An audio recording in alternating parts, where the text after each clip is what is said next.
Hey everyone, this is Dundon92, and this is going to be a continuation of the last stream we did on Orbiter, where I think I did the entry, descent, and landing part of the last leg of our mission to the Olympus base.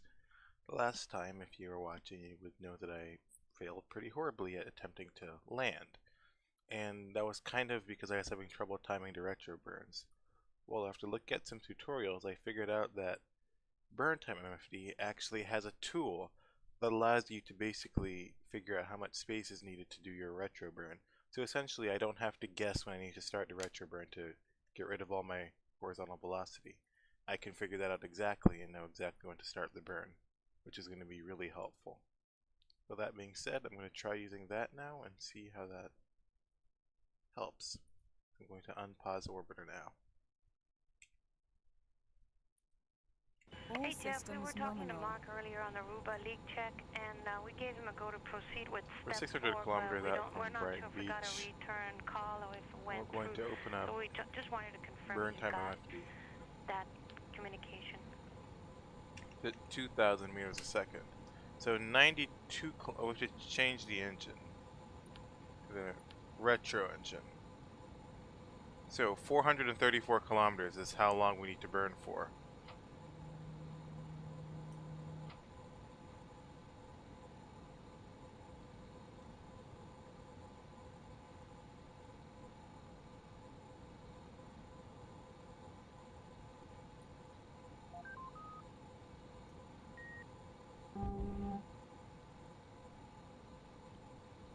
So we're going to engage the attitude hold autopilot at 0 degrees pitch. And just wait till we are about 400 kilometers. We're also going to deploy the air brakes. And open the hover doors while we're at it. Again, Okay, any extra speed that we can get is going to be beneficial. Any extra lost speed. Off-scale low is right upstream of QD, so Mach 10. let me run that plan with vehicles and get back to you.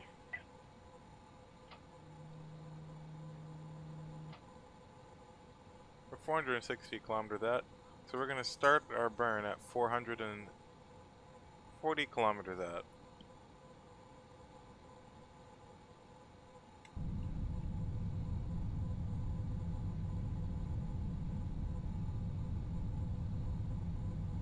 As you can see at the top, our heading indicator is aligned almost perfectly with the base heading, so we're on target to intercept the base.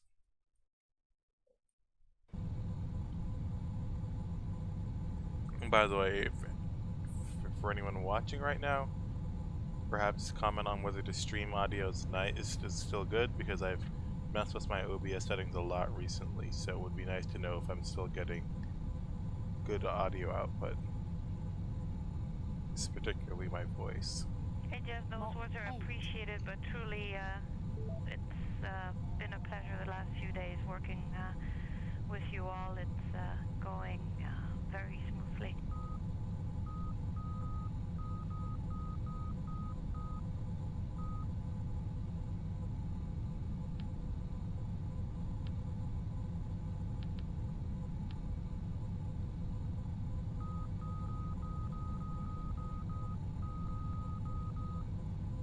Mach 7.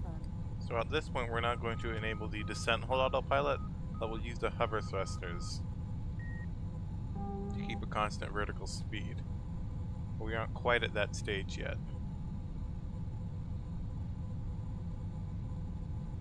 Still 286 kilometers out. I don't think we're going to need burn time MFD anymore, so we can. I'm going to bring out surface on the right and MFD VOR VTOL on the left. Now, I actually don't think I have the Mach 6. base information saved in our radios. So I'm going to get the Olympus base landing pad. Okay, Jeff, we copy. What you have?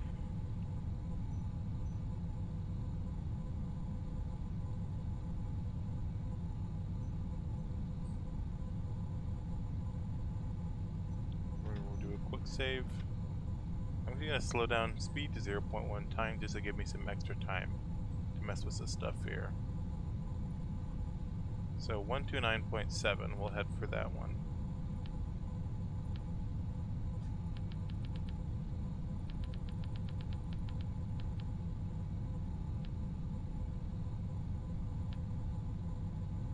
We have no signal as of yet, but that's because we're still 230 kilometers out.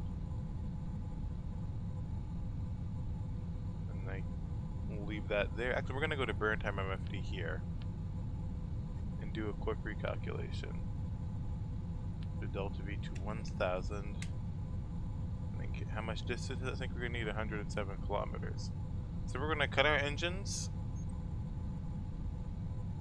at 1,000 meters a second. Mach 5. And then coast until we get closer.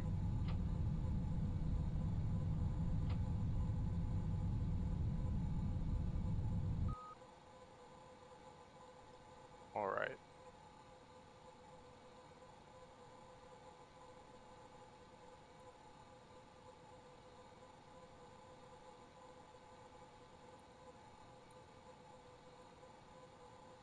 Good copy. And one last note, Steve, while I have you, step 6 of MPLM ingress will not be required.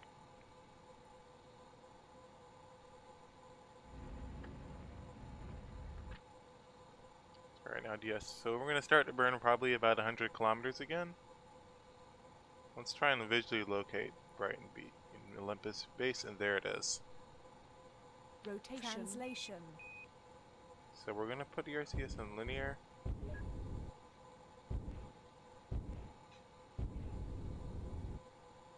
I actually don't know why it's rotating like that.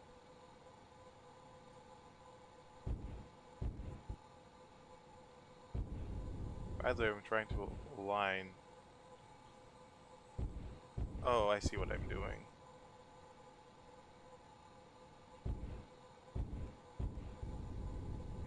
Discovery station on the big loop. You have a go for maneuver to MPLM viewing position. Actually, no, I don't know why it's doing that.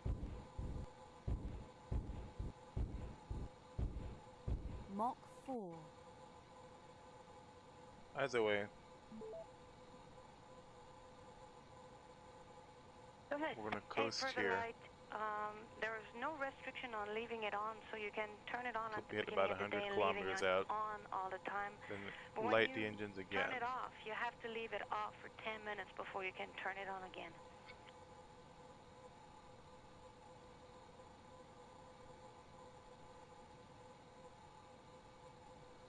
I thought you did, yes. The entire crew on video and the answer to your question and your greetings were aired in the entire stadium in Berlin. 5,000. To raise the vertical speed on the added descent hold in order to bring our velocity vector right on not Brighton Mach Beach. 3.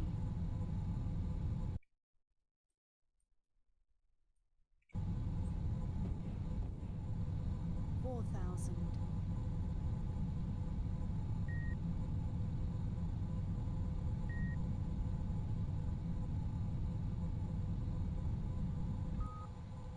Alright, we're going to cut the retro engines now.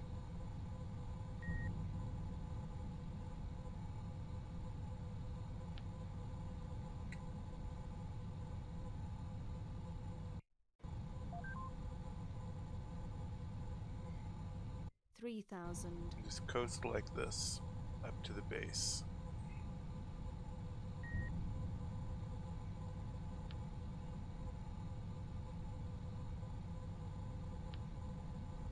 Still no signal on 129.7. Let me make sure I input that correctly. I might Information. not have. APU fuel 70%. 129.70 is indeed the ILS frequency. I guess we'll just have to get closer to get in range. 2,000. I don't know why the linear mode is yawing this vessel. It shouldn't be doing that.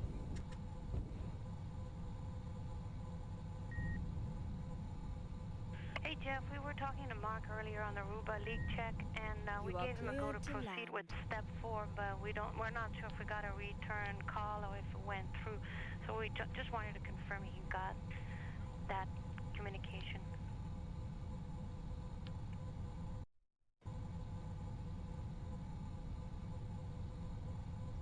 Now we're going to run our RCS to our RCS to main field cross feed to get some extra RCS fuel.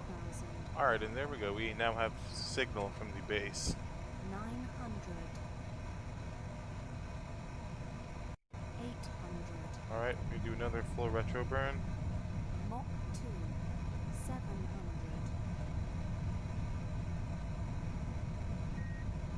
600.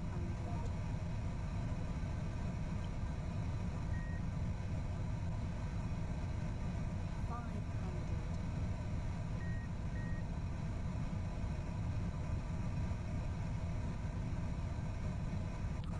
Crossfeed off. 400. Alright, now that we're approaching the base, we So appear Jeff, to be you heading think I should just go ahead and let you know? straight on for the landing pad. We're also losing the speed quite 300. rapidly. Warning, gear is subsonic. We should be able to just lose the speed just in time.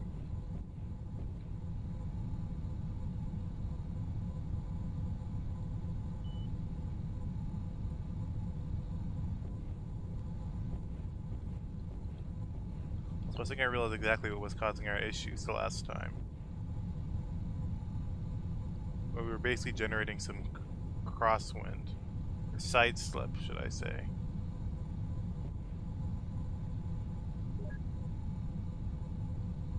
Okay, we're gonna go into 0.1 times time warp.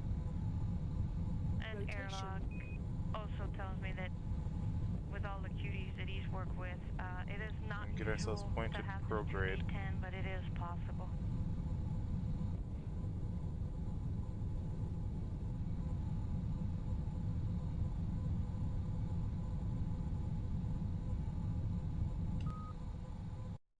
Now let's assess our position.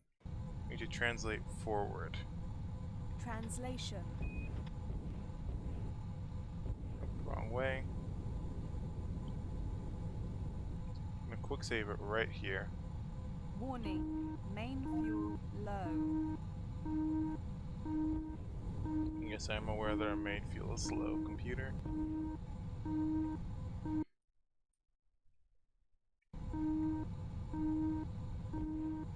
We should have enough fuel to pull this off. 427.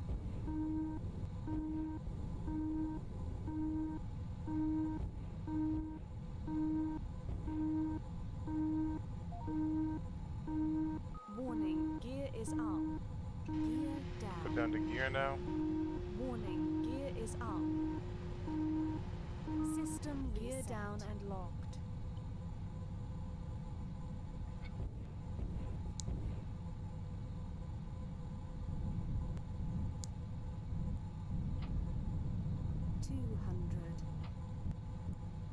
Houston and Discovery Station on the big loop. We're just stopping to try and turn on some Alright, now that we're right over the airbase, we can engage the auto land here.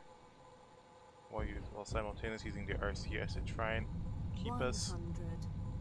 75. roughly pointed on the center of the 50, pad. 40. 30. 20. 15. 10. 8. Close the air brakes 6. now. 5. 4. 3. 2. 1.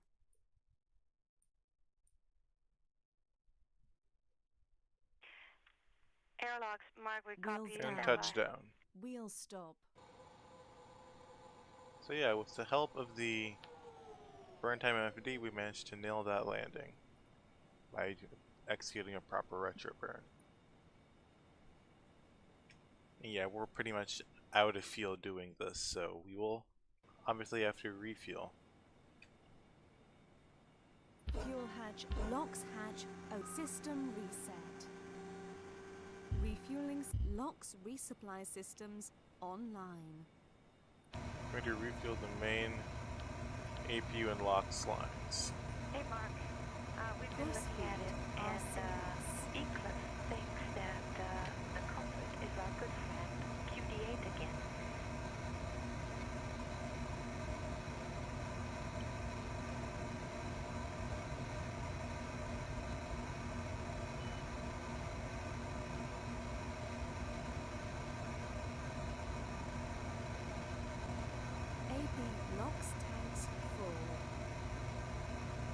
LOX tanks are full, APU is full.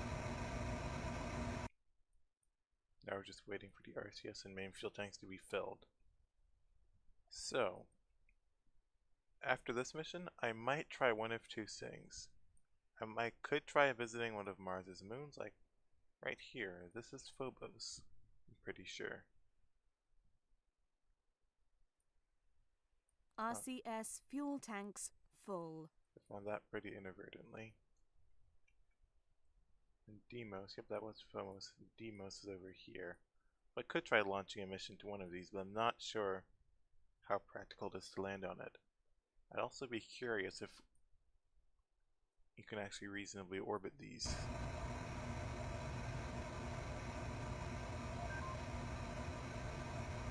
But if not, we'll probably just try and, return back to Earth. And try and master the re-entry and landing there, which is definitely going to be a challenge, as I have not done it before with interplanetary re-entries, but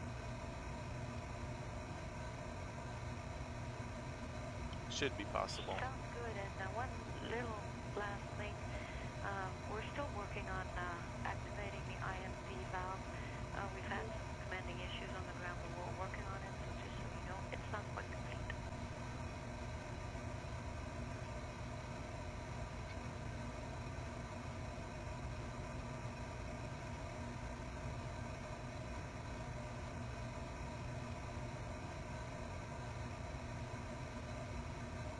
I copy 423 Alpha.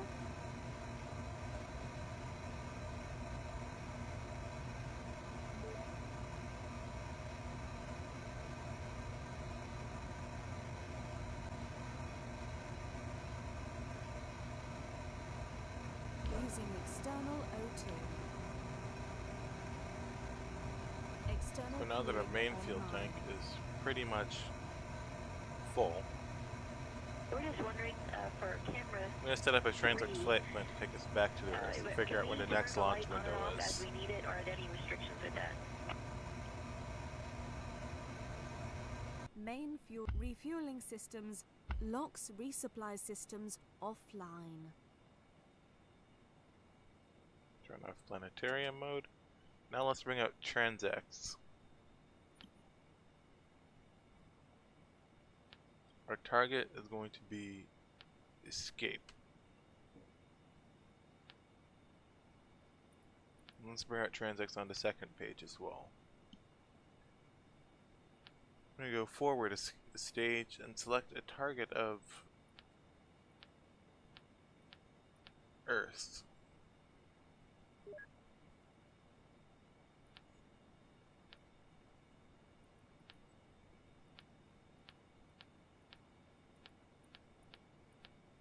Then we're going to adjust the prograde velocity.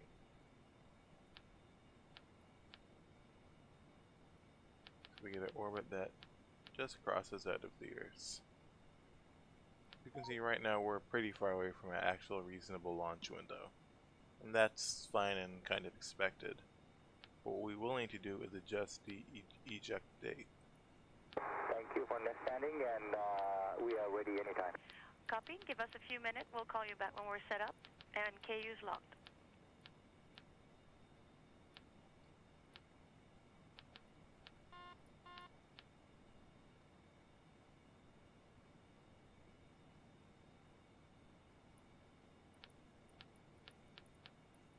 You're as close an approach as possible, just through adjusting the eject date. And then we're going to adjust the change plane velocity right there. Nope, press the wrong button.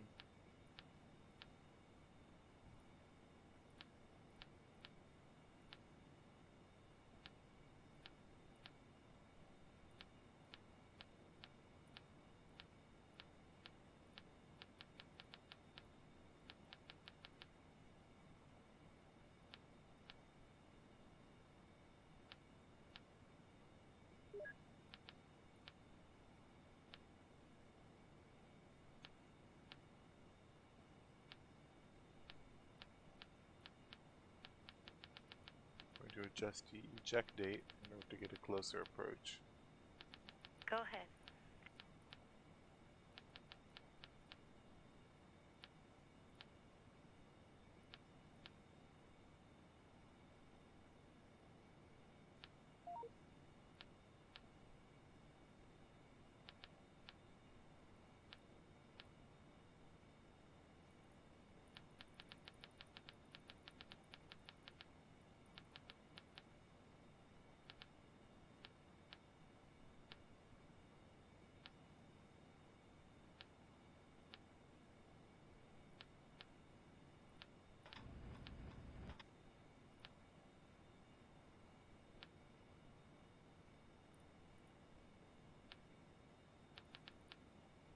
Going through the same tuning process that we went through when planning our outbound journey.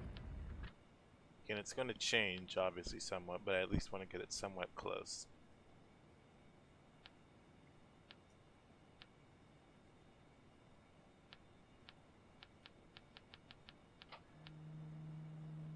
Discovery Station on the big loop, you have a go for maneuver to MPLM viewing position.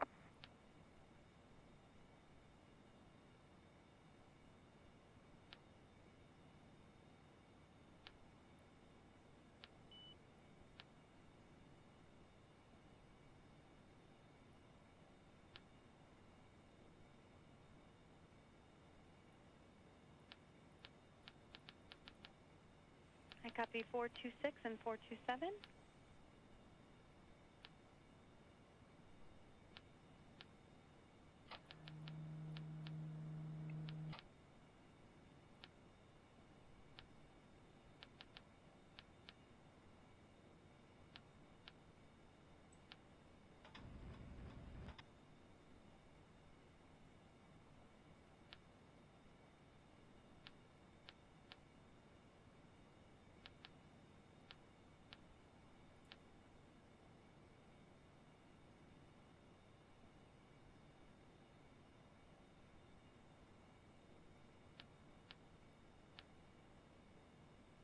I think at this point we have a reasonably close approach that we can at a later point fine tune when needed.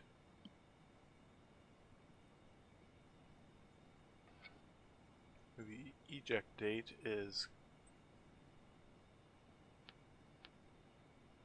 5273.2956.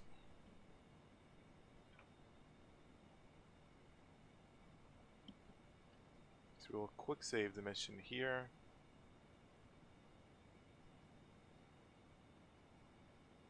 Then essentially just time warp.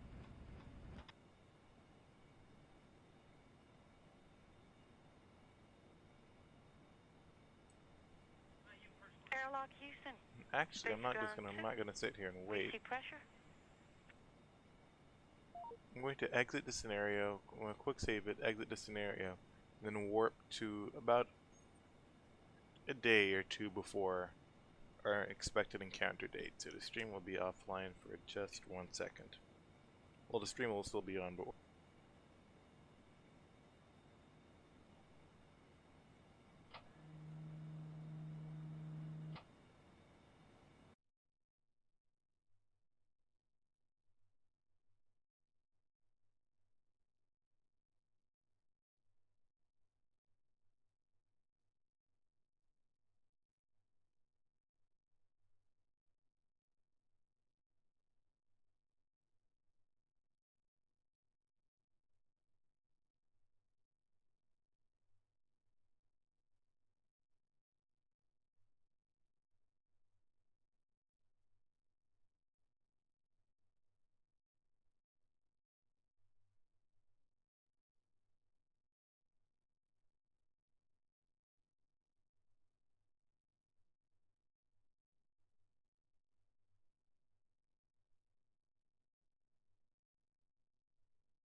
Welcome aboard, Commander.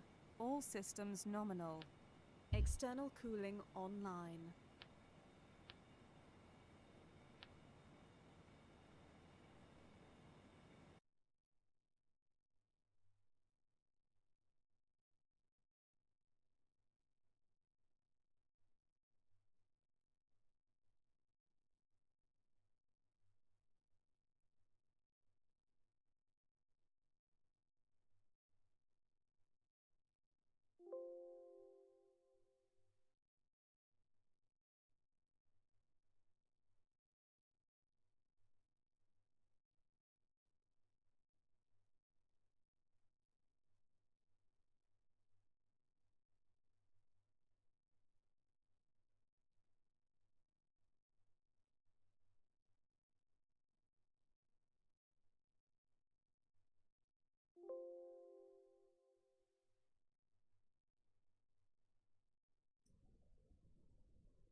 Welcome aboard, Alright, I've Commander. edited this scenario. All systems nominal. And yep, we are External much cooling closer to our online. needed eject date.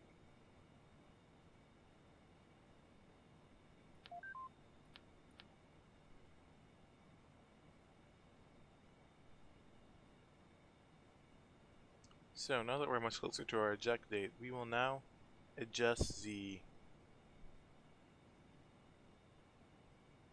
hyperbolic transfer orbit out of Mars, or the escape burn, to put it simply. The one I have on the left side, the eject plan is setting up the home and transfer orbit from Mars to Earth. The right MFD I'm going to be using to adjust the burn in Mars's orbit.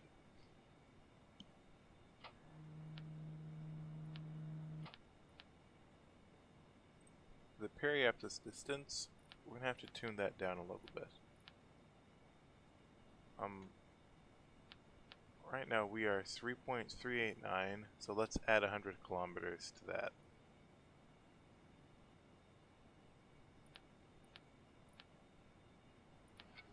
The one that we're looking for, that we would like you to use, are the 2 heart rate monitors that you guys would be using for your normal exercise on board the orbiter.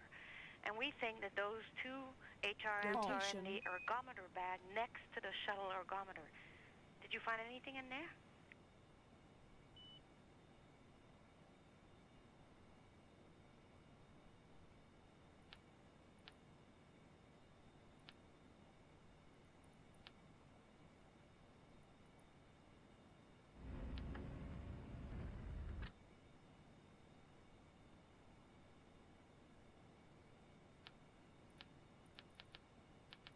So we set up, let's say 150 kilometers.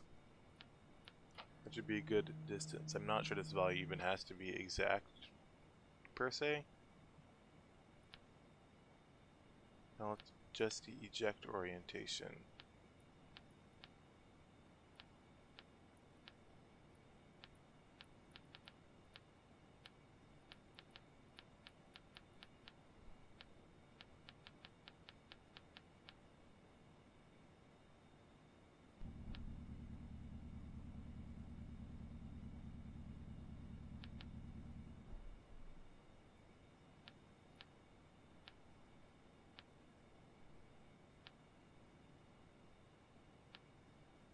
I'm actually going to leave this as is for now. To put that grab sample container. Once you've filled it, you can call us back when you're ready. We're just going to wait till this plane intersects us.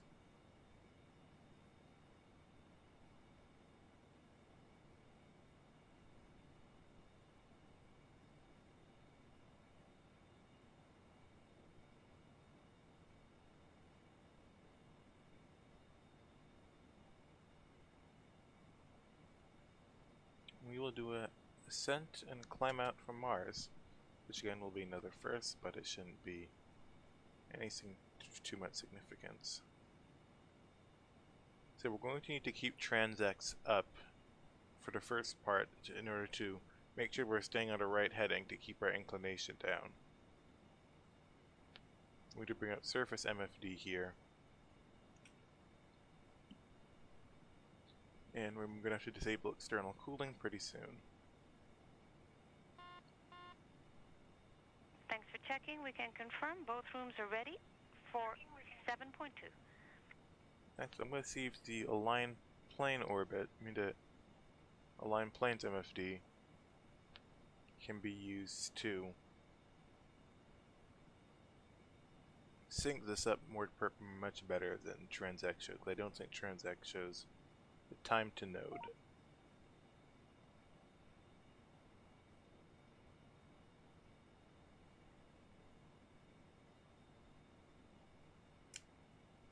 The LAN is 266.9. And apparently it's not the format orbiter is looking for. Okay, so we're about to pass the node in 800 seconds. Does the relative inclinations match on both MFDs? Actually, I would not know yet.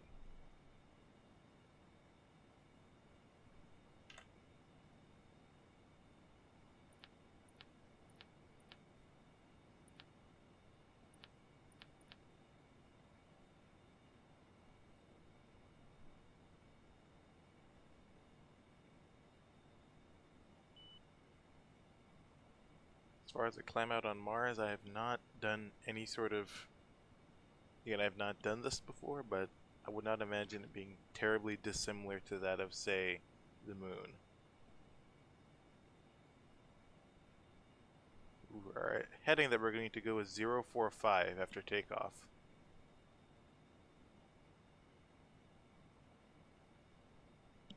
At 23:08 tonight, we'll be doing CBM prep for mate, and doing so we'll be driving bolts, so don't be surprised if you hear some noise.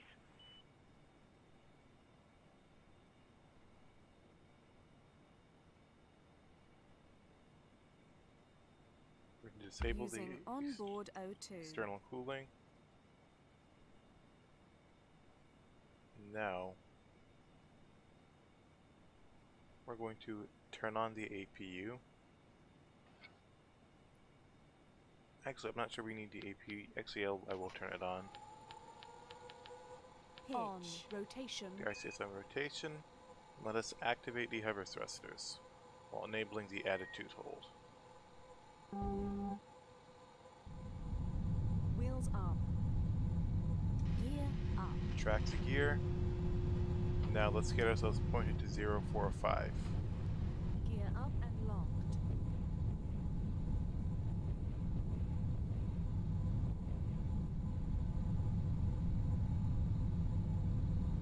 Now that we've gotten a bit of altitude, we're going to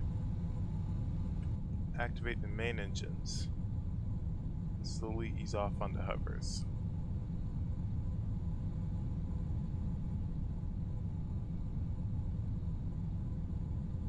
Mach 1.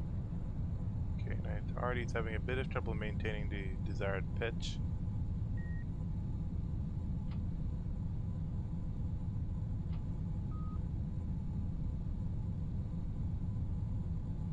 Mach 2.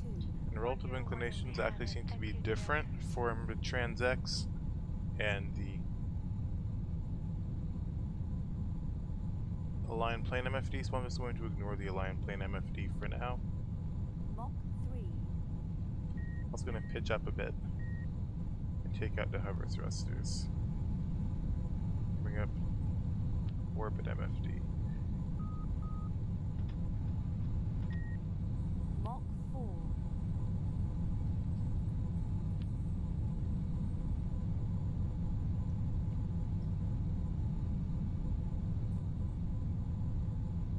Just going to close the retro and the hover doors because again we don't need those.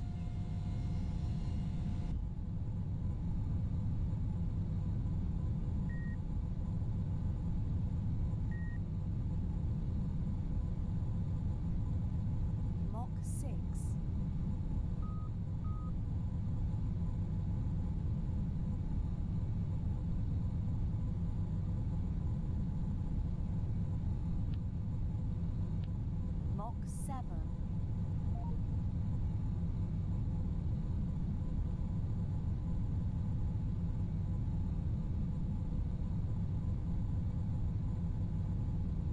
Actually, I think I might have made a mistake in entering Mach the 8. information on this align plane MFD. Ecliptic information, I'm going to assume that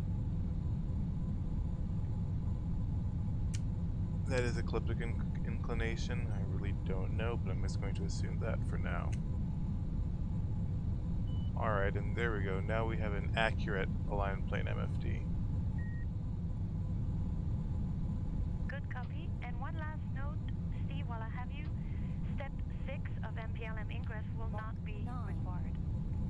We'll bring up that HUD MFD that showed us our apoapsis. It's not really MFD, but it's in HUD on the XR series vessels. Mach 10.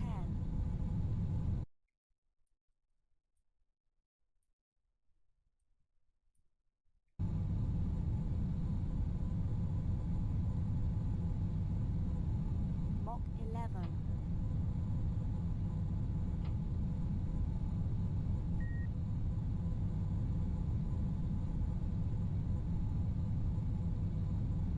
Mach 12.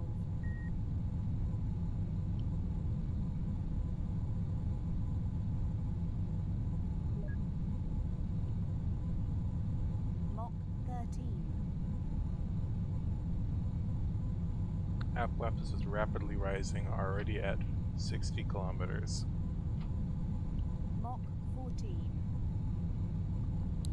I think I'm actually going to raise it a little bit from the intended to about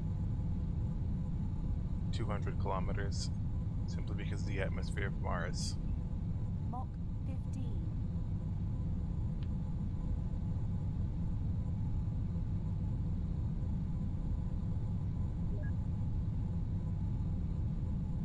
Mach 16.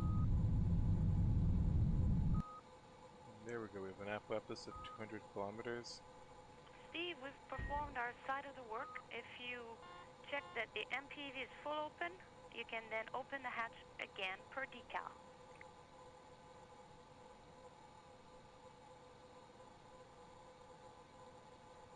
Radiator at the max dynamic pressure of 16 kilopascals. Dynamic pressure is well below that, so we're going to deploy the radiator now.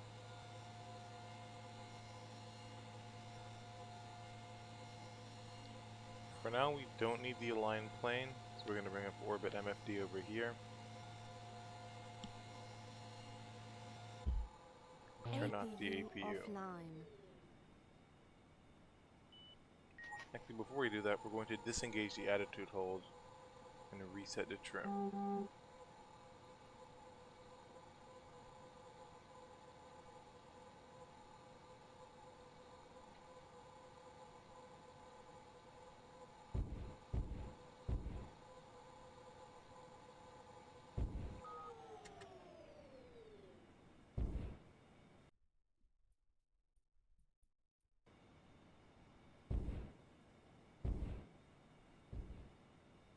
1st, let's circulate our apoapsis. Radius is 3.598. We just need to adjust this here.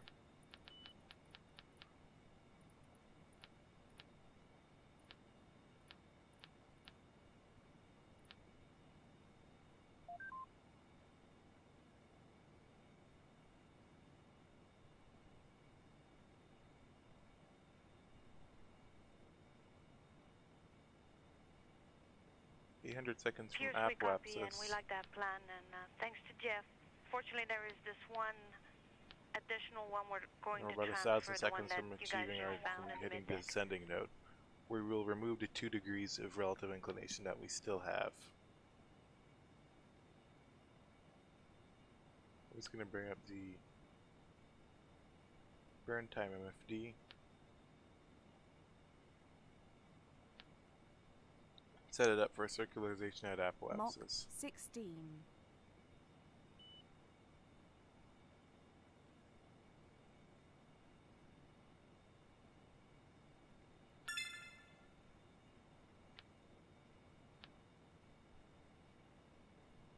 Will be 11-second burn to circularize.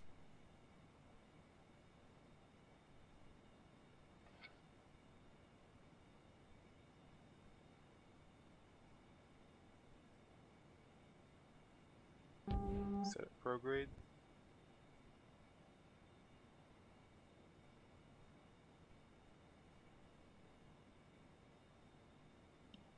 Go ahead.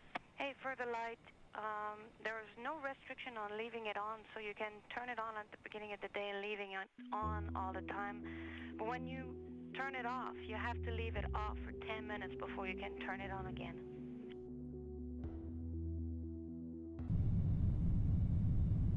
Just about to cut off.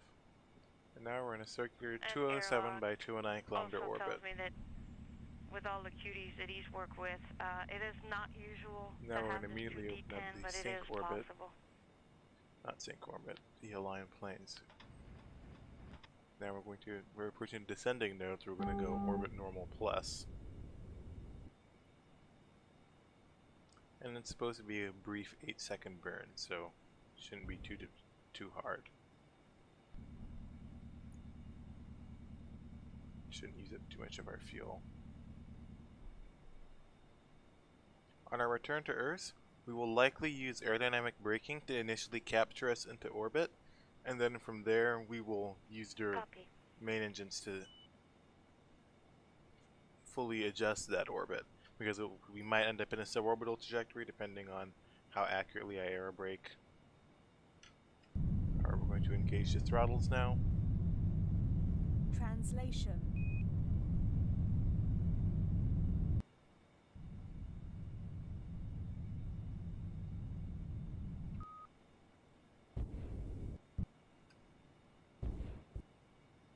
Alright, now we have no relative inclination between our current plane and the plane of our needed orbit.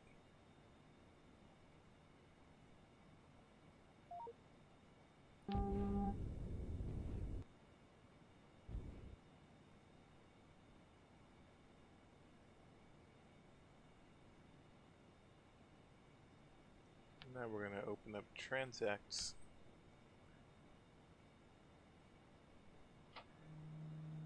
We're just going to time warp.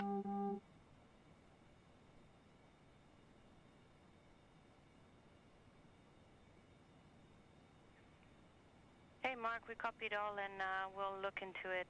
Just stand by, and while I have you on the Ruba leak check, note that So the we're going to time warp steps until we 2.3 reach the and 2.4 are already complete. We've done those from the ground. to the proper eject date. It's escaping my mind at the moment.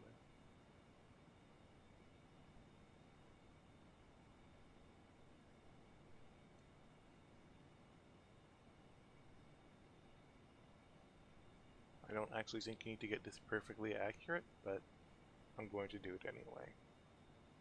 We built up about 2 degrees of relative inclination, the time between that, which is fine. It happens because when you have perturbations caused by whether it's other orbital bodies, but we can easily correct that.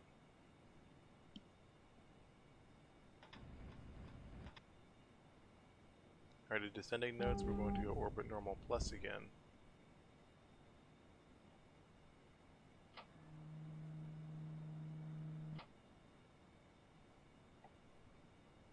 Actually, I'm not going to do the burn now. I'm going to wait a little bit longer so we're closer to our intended eject date.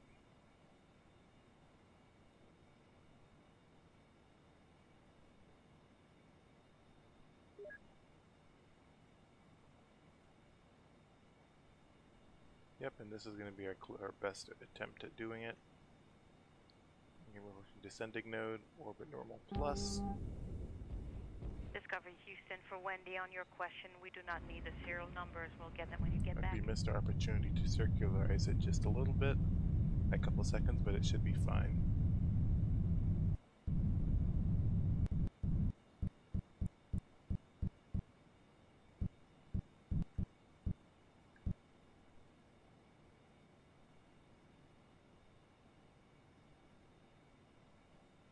We're going to go to orbit MFD. We actually don't need to do that. Find our current orbital radius.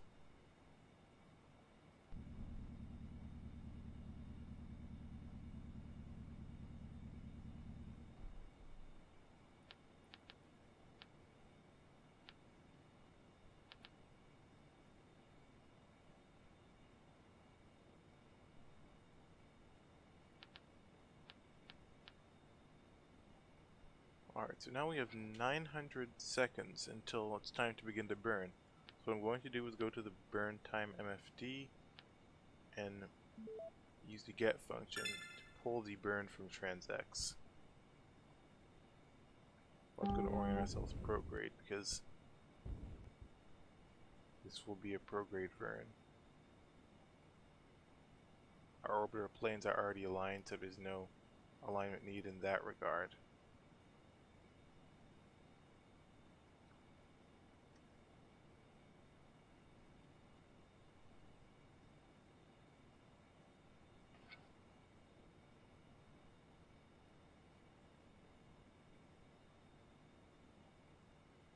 Houston Station, Space to Ground 2, we're ready for that pre-brief on robotics.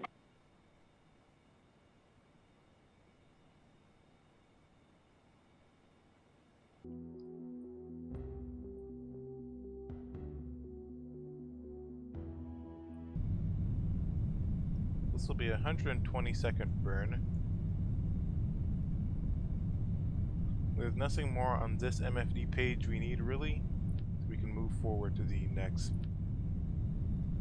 page. I'll open up the external MFD. I don't think you guys will be able to see it on screen, but there is an external MFD mode available for Orbiter. Allows me to bring up a third MFD. I will open transx on this third MFD.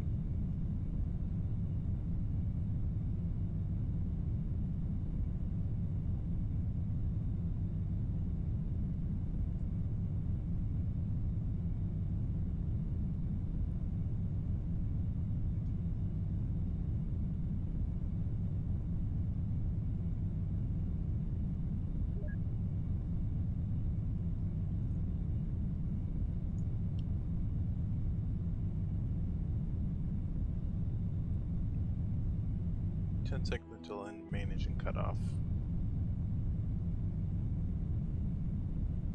218-day time of flight. This additional piece of information. Okay, great. That helps a lot. We'll talk about it. We'll get back to you. So let's remove the hypothetical transfer orbit first of all. Actually, I'm not sure we can just do that, so we're just going to have to reset that.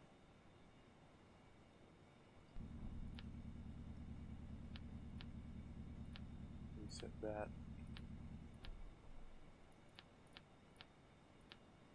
I'm going to reset that.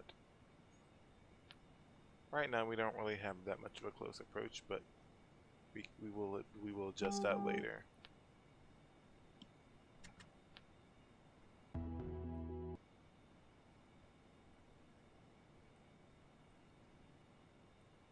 Alright, and we're departing Mars.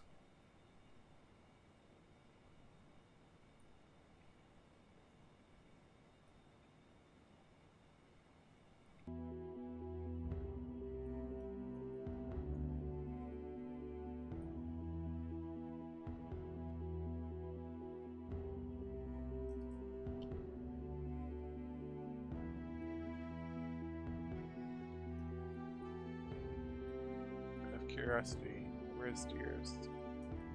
Airlock Houston, Space to Ground 2 for Ruba.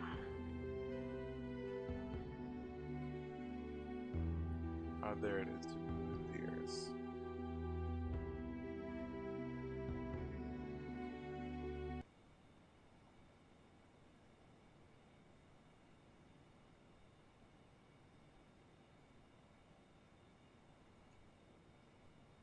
Alright, now that we have escaped the sphere of influence into Mars, we'll now set up the auto reference on the orbit MFD and set our target as the Earth.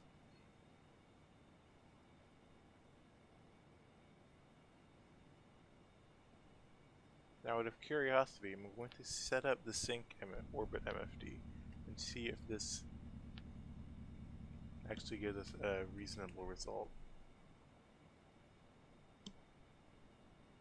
So yeah, it does actually give us a result for when we will intersect orbits. Interesting, though it's not, it wouldn't really be that useful, but it does indeed do that.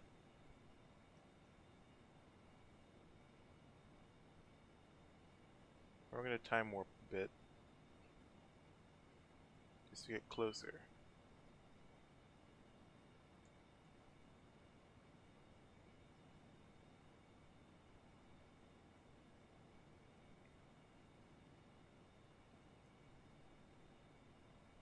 Next I'm going to open up the time warp menu, which is going to allow me to manually edit in a higher time warp.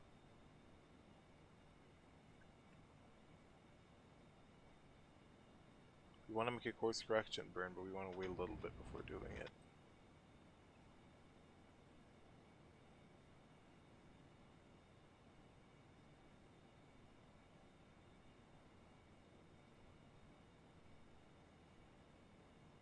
Let's return to 1 times, and let's plan a course correction maneuver.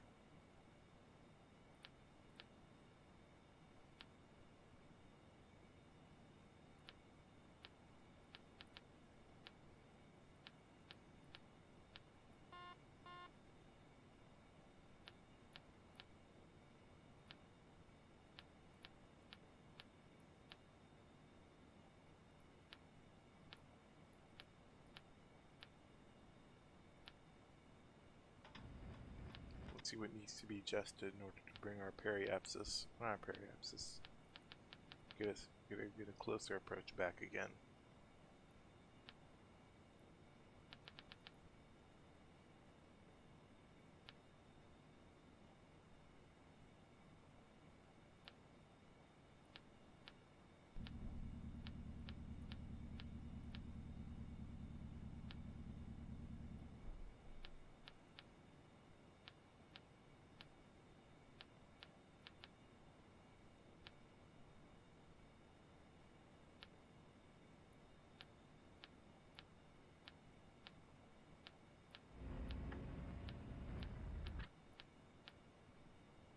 Prograde velocity, we'll adjust that as well.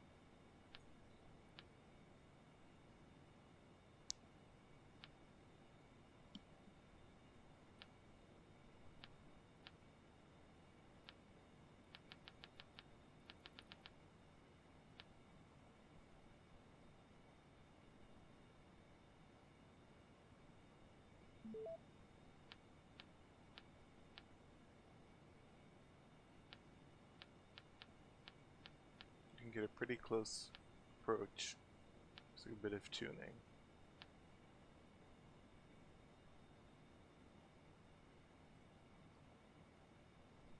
So yeah, we'll use this burn here, not this burn, but this. Yeah, we'll execute a burn as it is right now. It'll obviously change later on into the flight, but we'll just do additional course corrections as needed.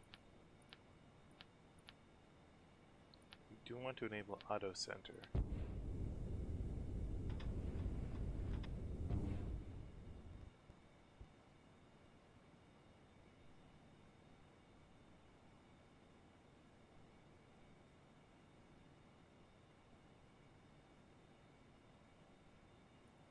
Actually, we can enable burn time MFD for this burn.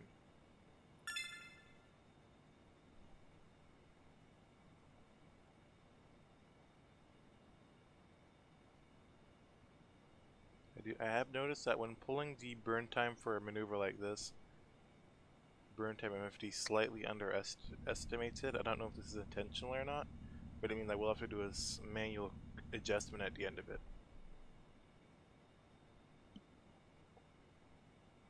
to add a bit more delta V, because there's about a 4 delta V discrepancy as of right now.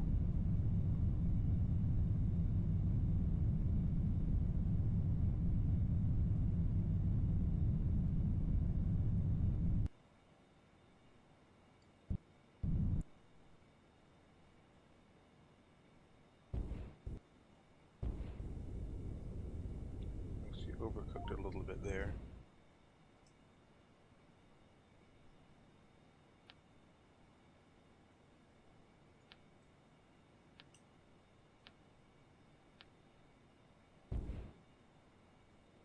Rotation. Alright, so we did manage to successfully disable the auto center, which I have had trouble doing. Let's remove the hypothetical transfer orbit, or the maneuver node. I'm using the terminology for transfer MFD. Let's remove the maneuver node and see that we have a pretty close trajectory pass. We're just going to do a full speed time warp.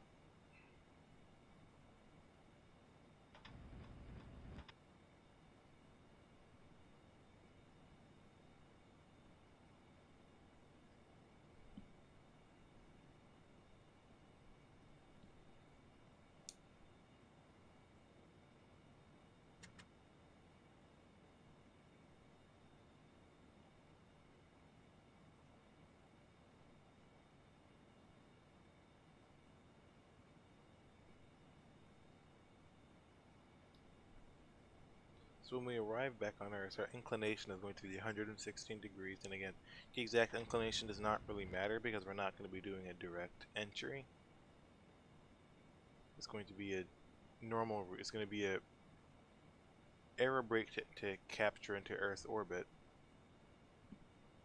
and then we're just going to coast around until we get near the Cape, almost as if we're returning from the ISS or something.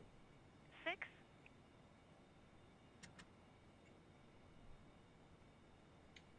We're going to create another maneuver node now, but not there.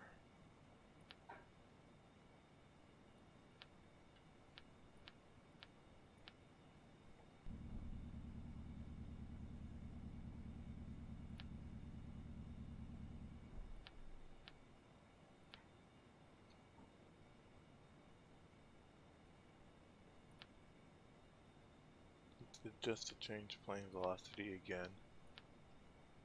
Let's see how far away, 5,000 seconds, so enough time.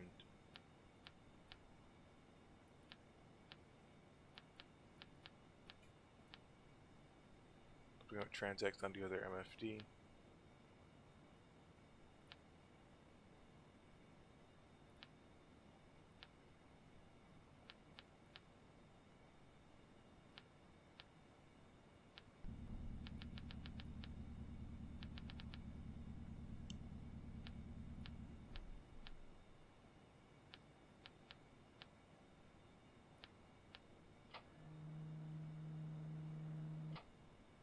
We don't need much delta V for this burn at all. It's mainly going to be and most of it's going to be plane change. Not much is going to be actually prograde. So I actually might use the RCS thrusters for this burn.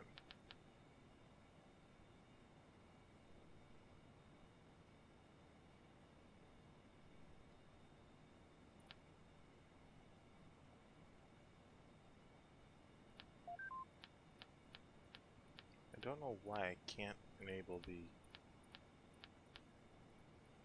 auto center from the burn view.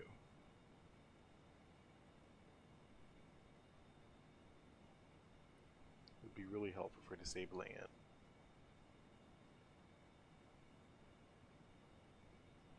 Yeah, since this is just 5 meters a second, it'll just be a brief main engine burn. Not even going to use anything like burn time MFD.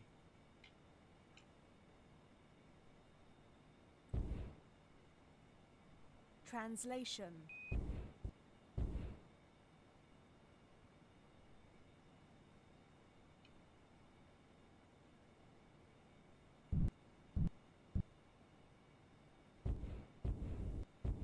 Use RCS to fine-tune that burn.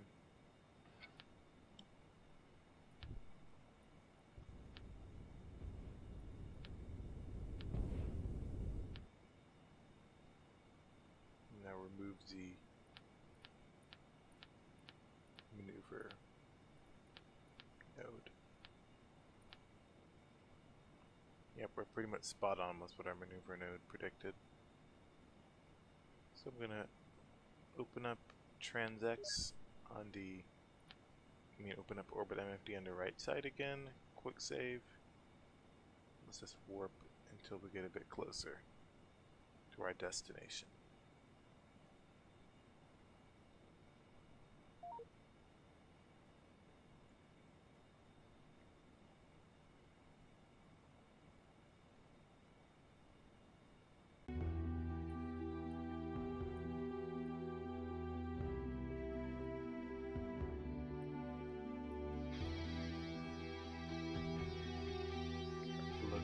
years.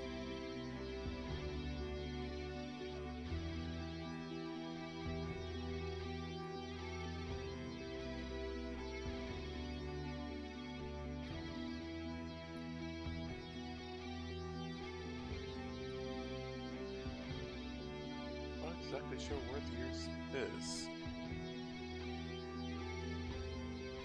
That I'm really obviously messing up. Oh, there they are. Yeah, we've gotten quite close to them actually.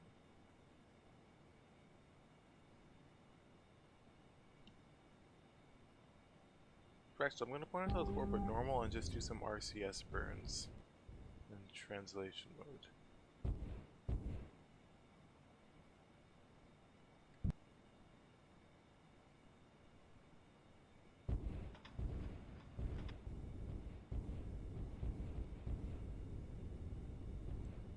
Ourselves prograde.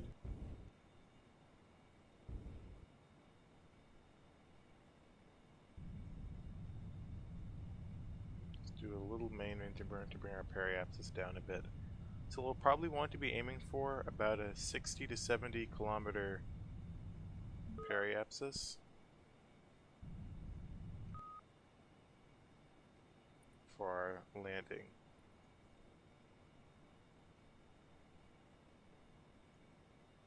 That way we can do an inverted aero capture basically, where we'll do a re-entry, but we'll do it inverted.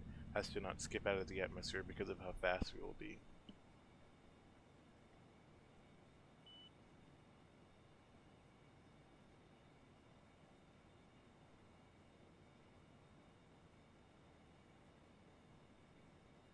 Discovery, Houston, for Photo TV.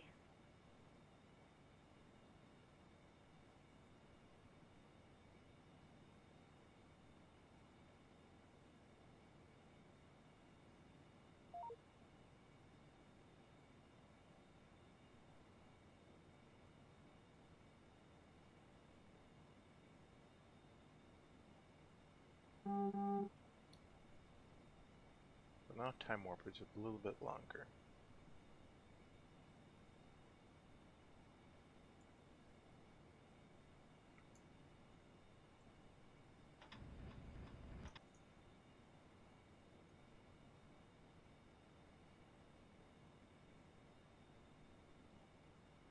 And we are slowly catching up with steers.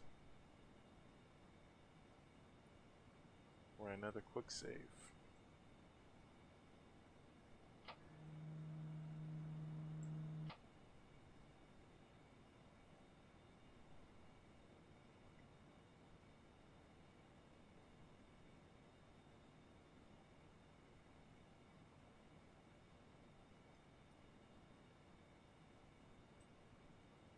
And we can see that G at the bottom is at 0.99. Normally it's at 1, so it means that there's another close gravitational source competing with the Sun. In this case, it happens to be the Earth.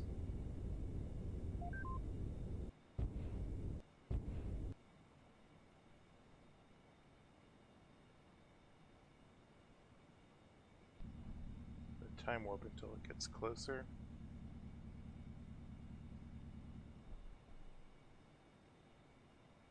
Why is our craft rotating?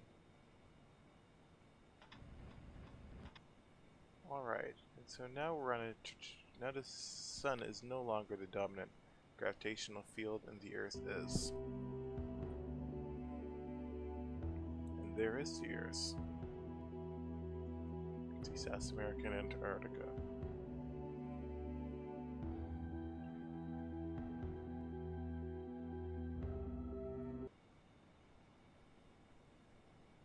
Now we're going to orient ourselves to retrograde. Right now our current inclination is 139 degrees, so very much acceptable.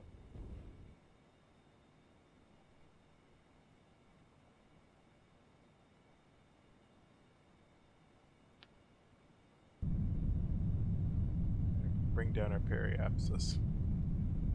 At the same time, I'm putting in a little bit of a retro burn.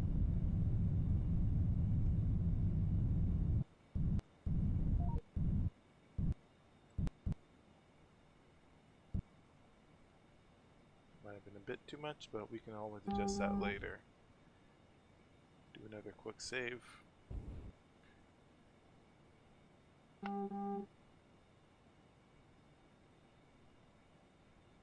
Periapsis, we might need to make that just a little bit bigger. So we're going to do orbit normal out. No, not orbit normal. Actually, I'm going to do radial in and radial out. That's what I'm looking for. Rotation.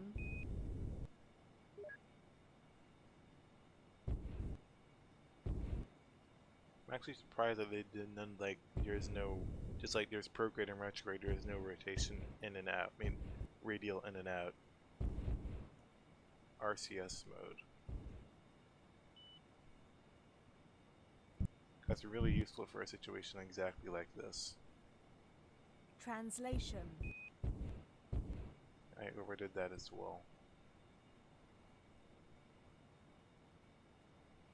Rotation. I could actually just open the retro doors and not go through the hassle, but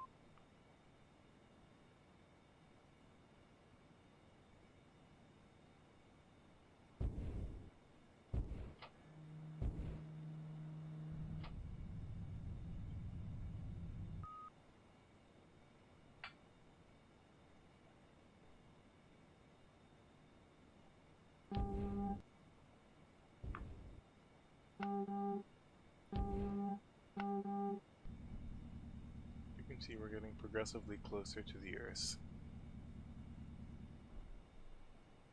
Right now our altitude is 1,000,000 meters, or 1,000 kilometers.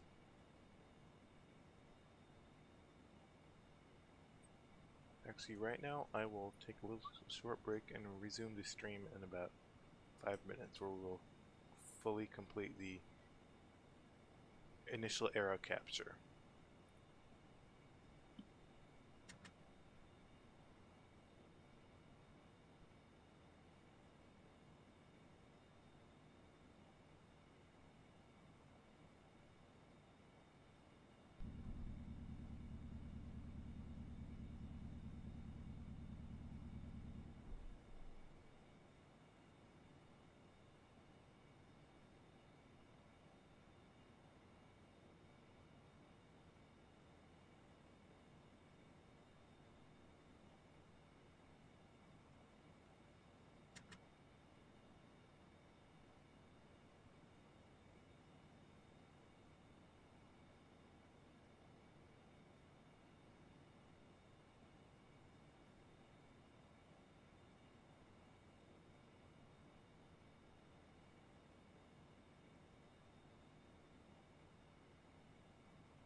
That's the configuration we're in. We're hoping to go dual bed ups tomorrow or sometime.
Alright, welcome back to the stream. Our re-entry technique, as mentioned, is going to be negative 180 degrees bank, so we're going to be upside down as to not skip off the atmosphere. We're going to try and hold around 70 kilometers of altitude. As you can tell, our craft right now is really fast relative to the Earth. Its orbital speed is 11.32 kilometers a second, which is really high.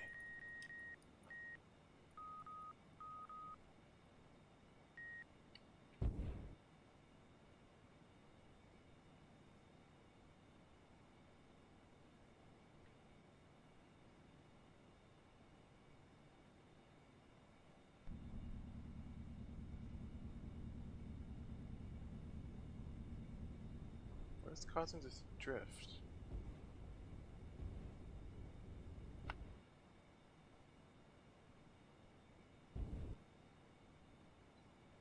We have a bit of a drift going on. Oh, we're at 70 kilometers altitude. Warning, radiator deployed. Just stow the radiator. Warning, radiator deployed. Warning, hull temperature. Yep. I messed up that part of the re-entry. Airframe overheating.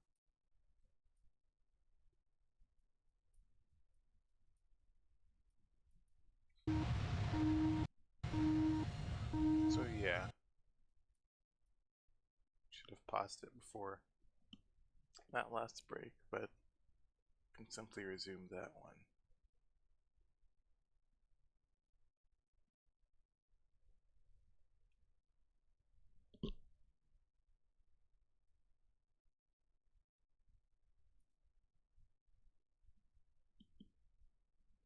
I was wondering why our craft was Welcome yawing aboard, itself. Commander.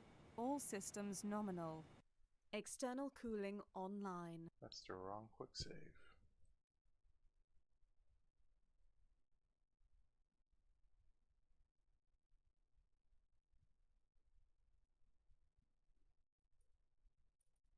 I think this is the correct one.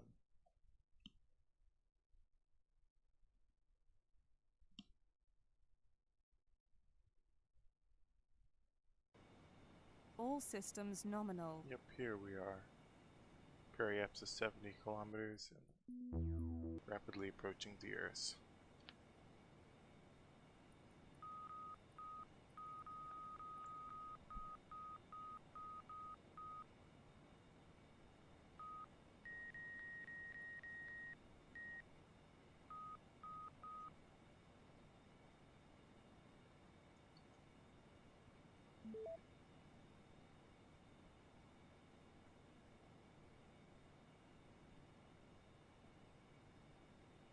Set our HUD to surface MFD, or surface mode, should I say. Okay, the altitude is reducing a lot faster than I thought it would. And at 200 kilometers, or somewhere thereabouts. Actually, we're going to close the radiator at 300 kilometers, run the re-entry check.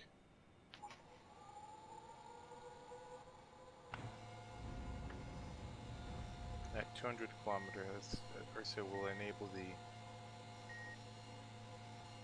attitude hold autopilot. Warning, re-entry check failed. The only thing failing us right now is the Re-entry radiator, check. All which we systems now have green. working.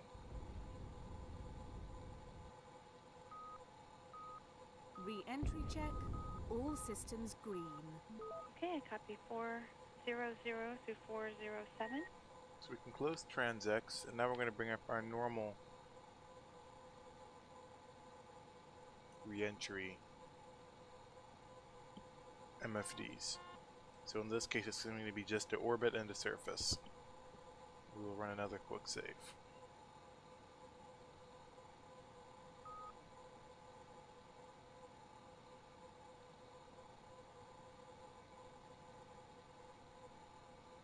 So we're approaching 150 kilometers altitude.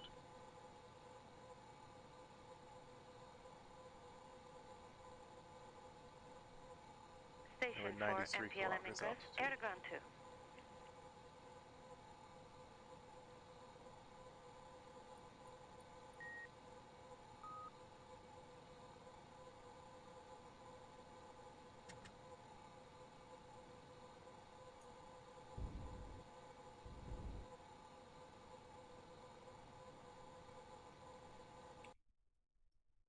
begin our re-entry.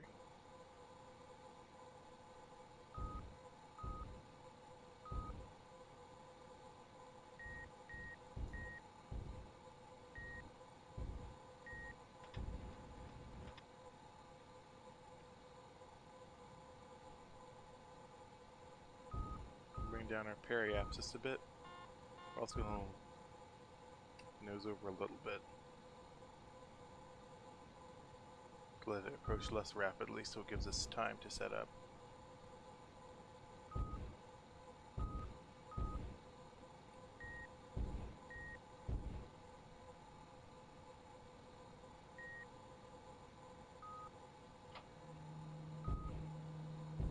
And this, I know it looks like the terrain below us is passing by us really fast, but this is actually a real time.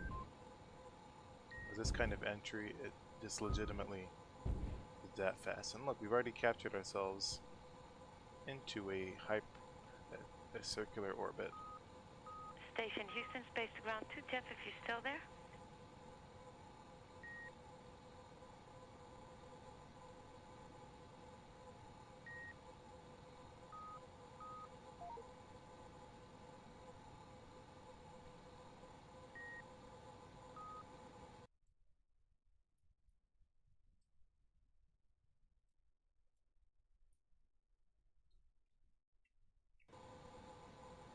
On.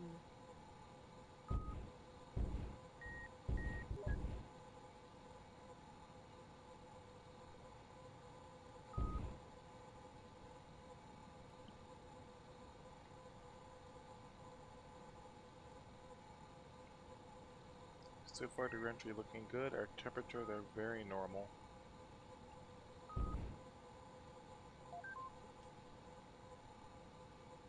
Also slowly bleeding down our airspeed.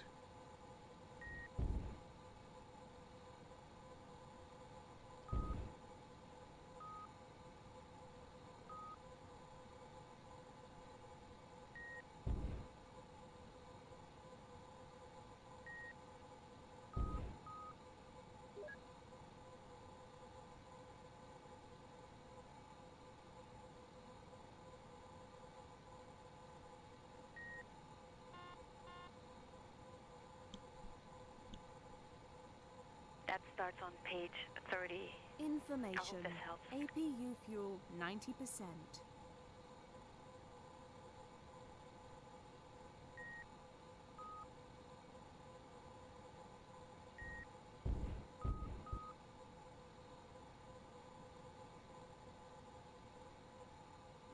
I'm actually going to descend a bit lower to utilize some of the thicker parts of the atmosphere.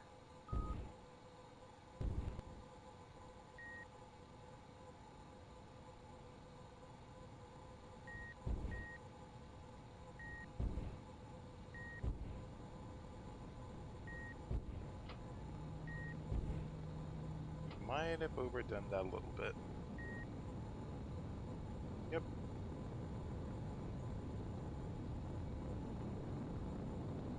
Good thing we Warning, quick saved our hull re-entry. temperature.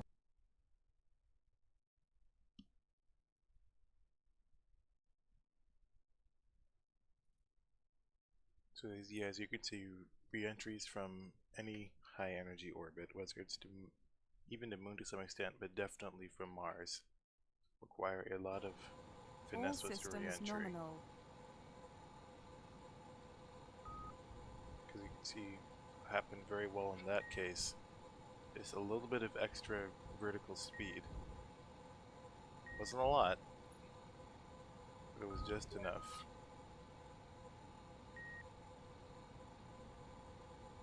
So it goes to show you why time warp is not really the most advisable. At least not if you can avoid it. And I'm going to still try to get our vertical speed down as low as possible. Try and get us a bit lower in the atmosphere. Information. APU fuel 90%.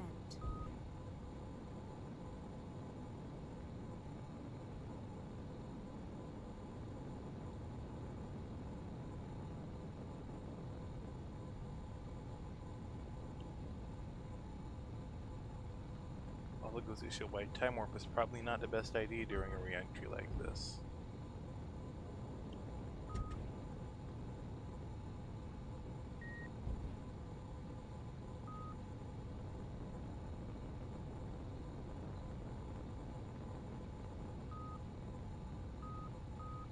I copy 426 and 427.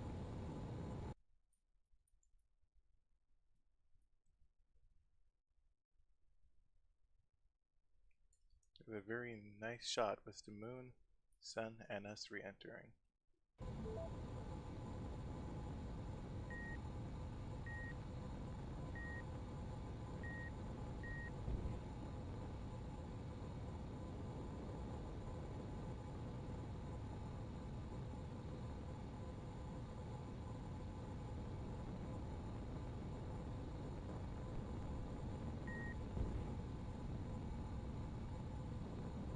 The trickiest thing here is you have to kind of dive a little bit more before you can start climbing, so you can't quite push your temperature to the limits.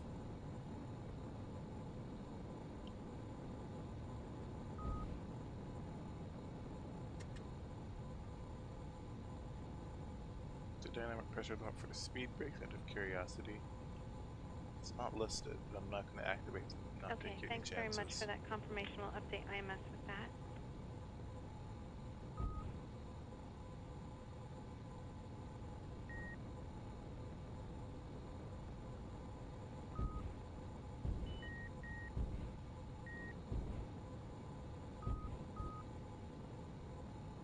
Our apparatus is 18 million meters, or 18,000 Airlock, kilometers, so Houston, do you hear us on space ground 2? quite a bit lower. We run another quick save. You can also start another bit of a little descent, nowhere near as big as last time. Now that we're getting slower, we see we're at 9 kilometers a second speed, we re-entered at 11. We can re-enter at a lower speed. We can re-enter at a lower altitude and bleed speed even faster.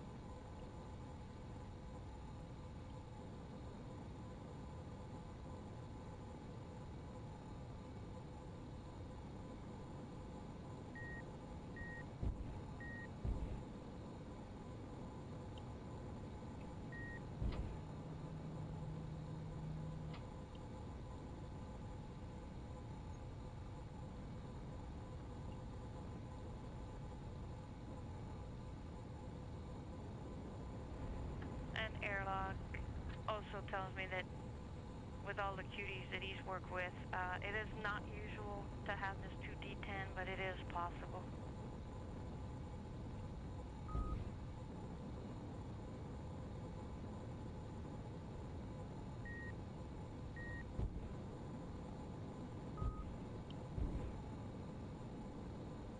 Thank you for understanding, and we are ready anytime.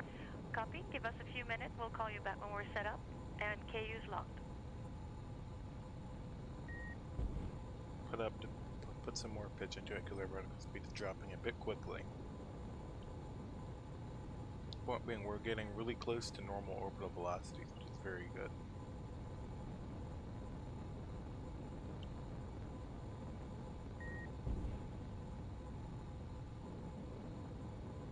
The one that we're looking for, that we would like you to use, are the 2 heart rate monitors that you guys would be using for your normal exercise on board the orbiter.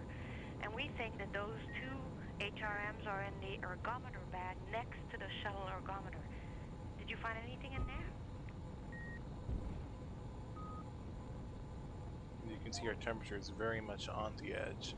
Our apparatus is down to 3,000 kilometers. And Station Houston copies, concur. Great job. We're down That to was normal awesome. re-entry speed, so I'm going to try something here. I'm not exactly sure how you're supposed to transition back to zero bank.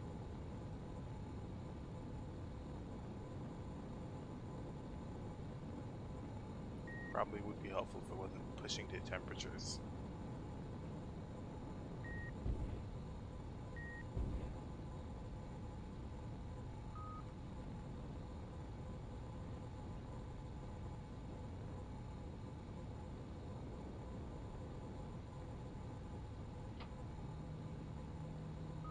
set to 0 bank. We might have to manually reorient it. Mach 26.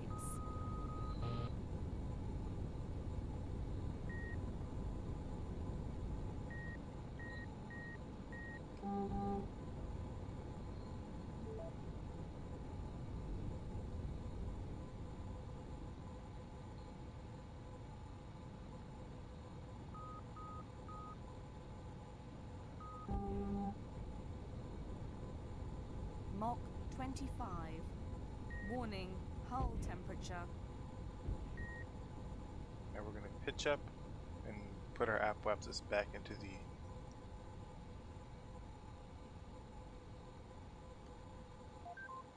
we're going to need some main engine thrust to get the apoapsis out of the atmosphere.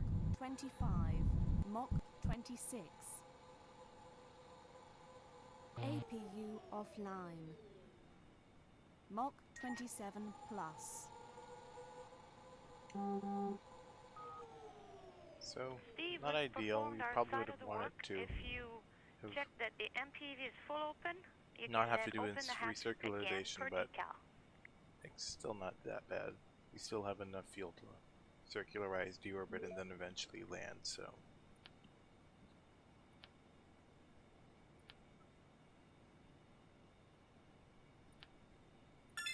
We're going to do apoapsis circularization.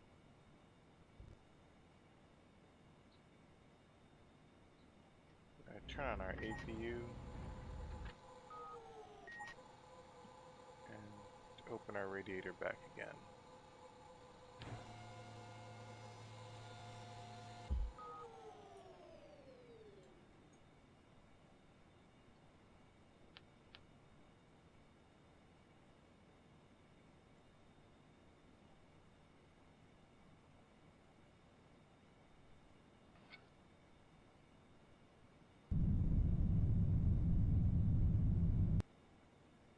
Alright, now we're in a circular 230 by 200, well not quite circular, but pretty close to circular orbit. Now on map mode we can see that we're actually going to get a reasonably close approach to Cape Canaveral, which we can verify with base-sync MFD. Unless, actually no, we're in a retrograde orbit, so our approaches are getting further away.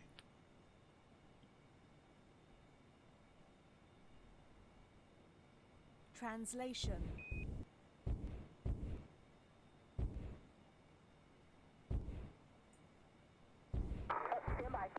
We're going to see what we can do to try and get ourselves onto a closer approach. So we'll have to burn orbit normal plus to get ourselves on a closer approach.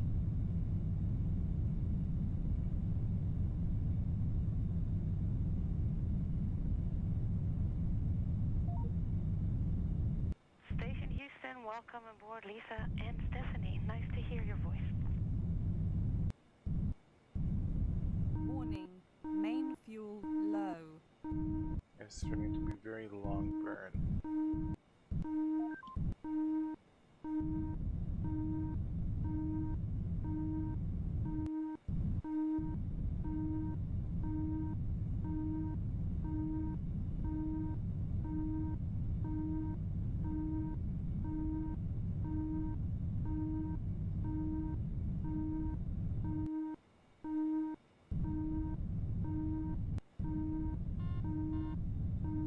Warning, main fuel depleted. Now we'll do a crossfeed. Crossfeed. Okay, I'm with you on page 9.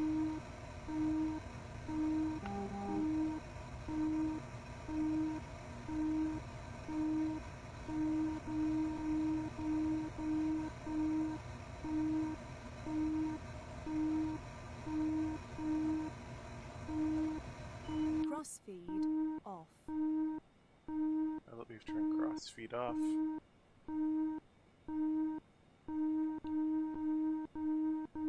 we'll now silence that warning for now. System reset.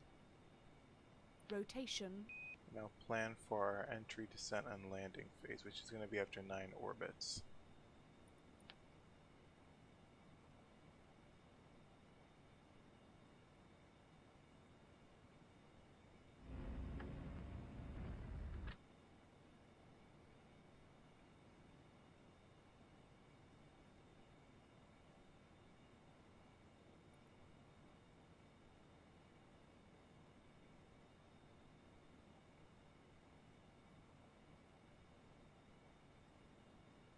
was going to bring up aerobrake MFD on the other.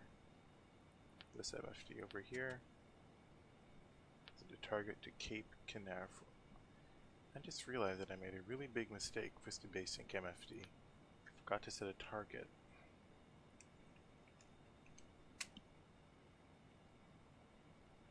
We actually did not need that giant burn.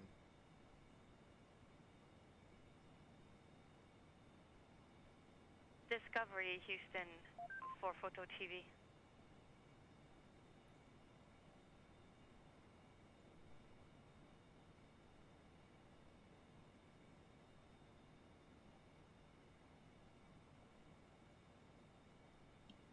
As a way, we will now open the map MFD.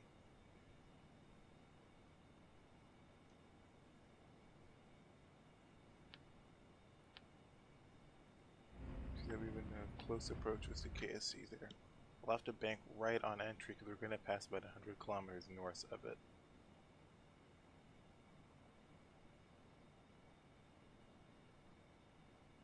We'll also need to do our retro burn.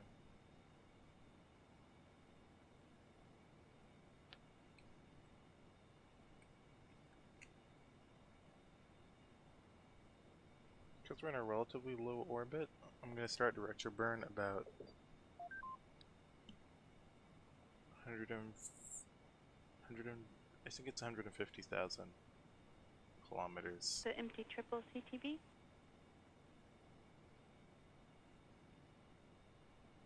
No, 15,000 kilometers. Sorry, that's way too big. 15,000 kilometers on the base is where you're approaching it back again. And you could probably tell we're in a retrograde orbit, not a prograde orbit.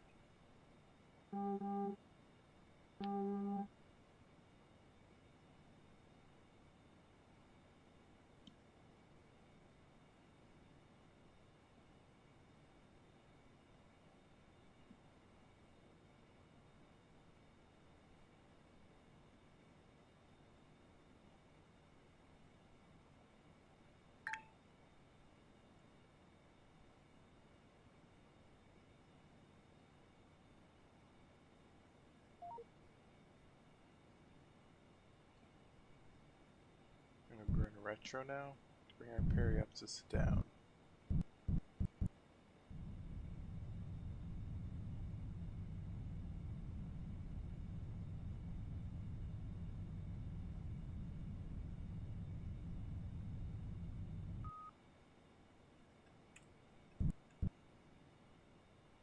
Kilometers periapsis should be fine. Now we're not going to need the basic MFD anymore. I'm going to bring up aerobrake MFD.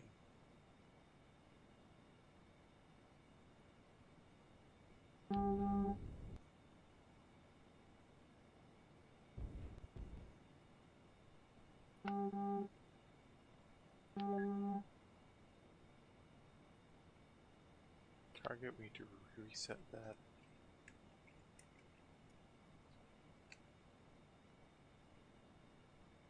Well, right now it predicts that we're going to overshoot. Warning, re-entry check failed. Which is fine, we haven't adjusted it with any of the AOA and stuff yet. While we're this far out, we're also going to tune ourselves to the frequency that's going to be used for the ILS on the runway to Cape Canaveral. IMV jumper O-rings for 8.3. Runway, the long runway 33/15. The ILS is 134.2. We're going to go to COM1 and... Station Houston, welcome aboard Lisa and Stephanie. Nice to hear your voice. 134.2.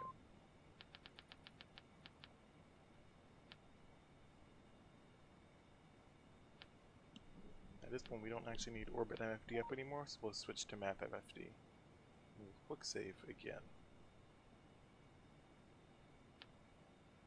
Once we hit 100 kilometers altitude, we will close the radiator, turn on the APU, and begin the final descent.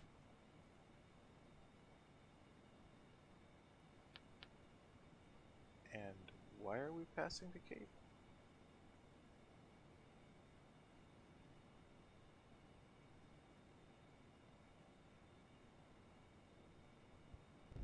I actually do not know what.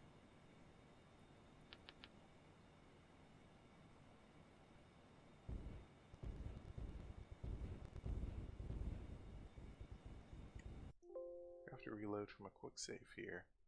Not exactly sure what happened.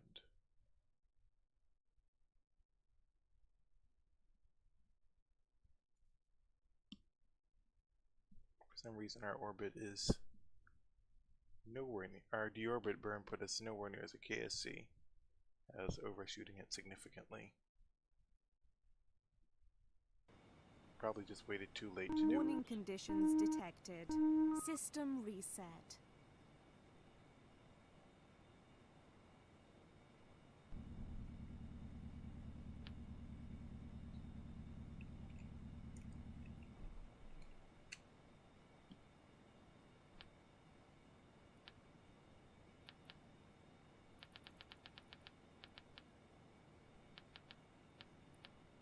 I thought you did, yes.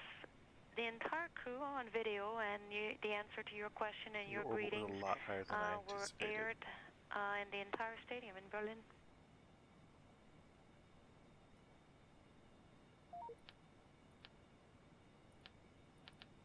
In any case, we're going to have to do this again correctly.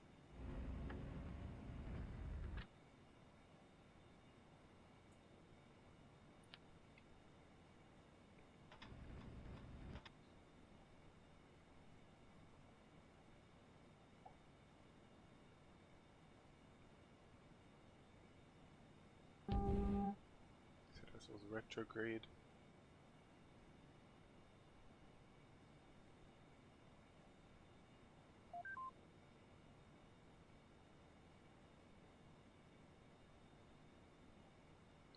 We're just going to do our burn We about copy now. on air to ground 2, auto activation part 2 complete.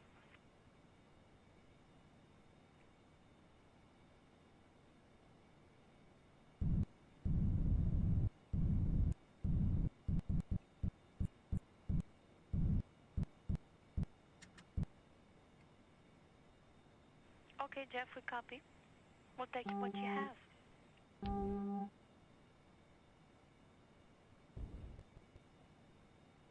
Now we can time warp.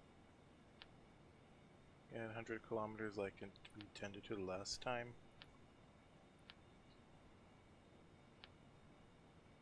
We will close the radiator. Alright, now basic MFD is telling us that our estimated reentry point is going to be behind the Cape, which is good. Means that we're not going to overshoot it this time.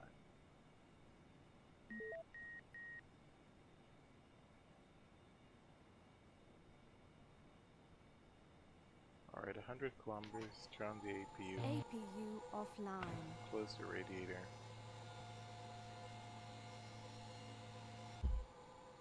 We might as well leave the radiator on. Re-entry check. All systems green.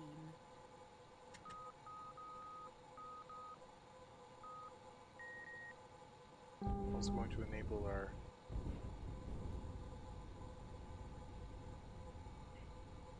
attitude hold. It has a lot of side slip for some reason, but we can correct that.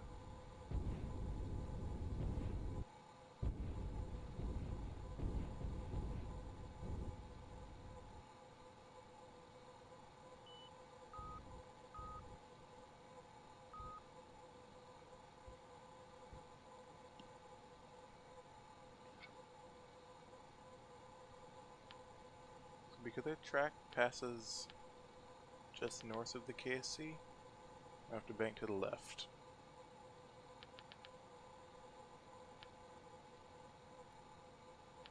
Okay, thanks very much for that confirmational update, IMS, with that.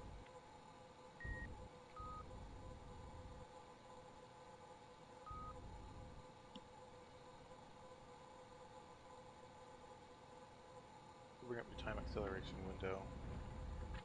2 times time warp.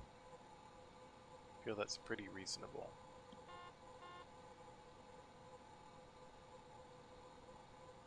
We're also going to bring we don't need any external MFDs because our vertical speed is displayed on our HUD for us.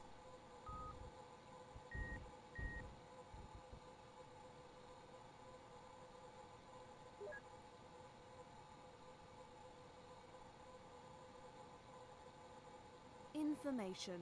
APU fuel 80%. Put it to 2.0 times time acceleration.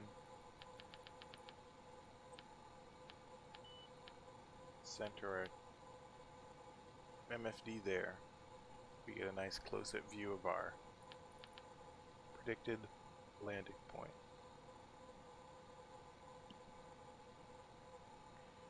Mark, we go and we'll put 36 in work.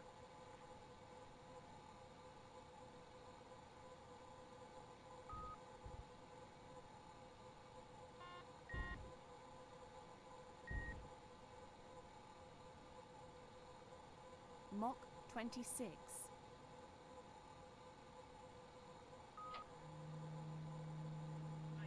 Airlock Houston, Space Ground 2. We see pressure.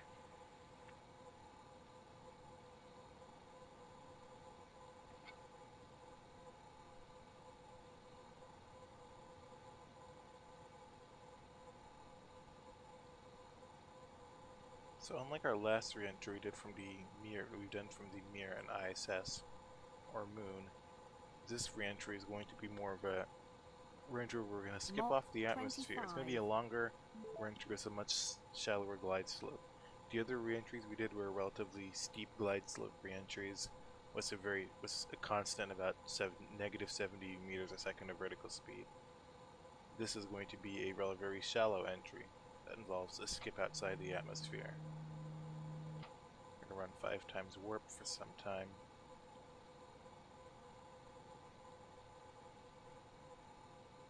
Mach 24.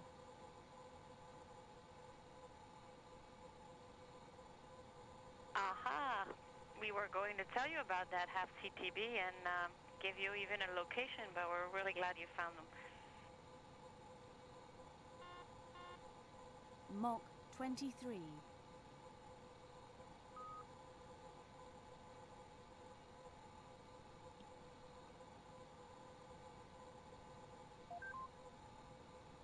Mach 22.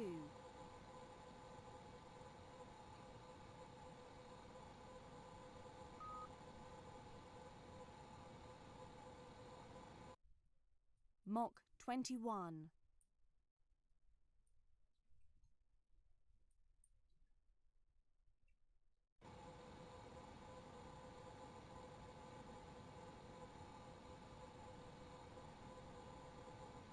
Mach 20.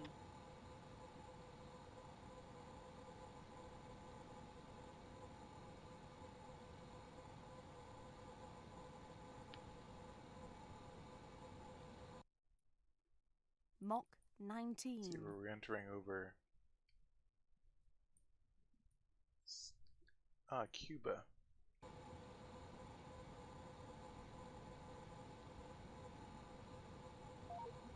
Mach 18. Going to quick save right now. We're at a pretty good re-entry trajectory.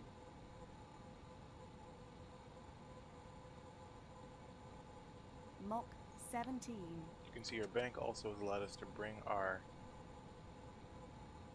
And Pablo, did we hear right? predicted SSC entry point 6? just a bit further south. We Mach want actually a bit of 16. offset.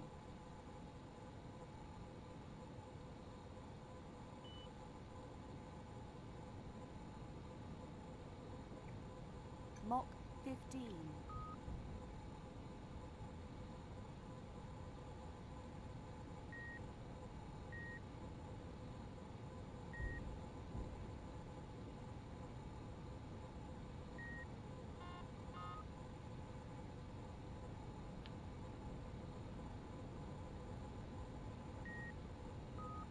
Mach 14.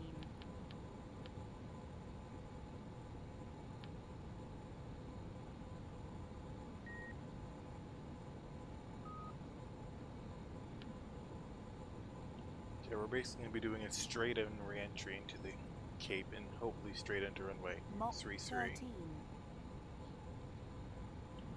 We're aligned almost perfectly with it.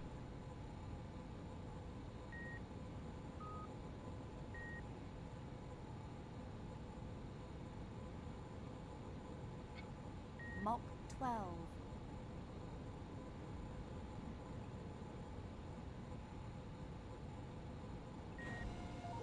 out our air brake. E-Class confirms that the PBA's serial Mach number 11. 1010 has to come home. The reason is because it has expired its certified life, so it needs to come home so you can move it as per the transfer Information. plan. APU fuel Mach 70%. 10.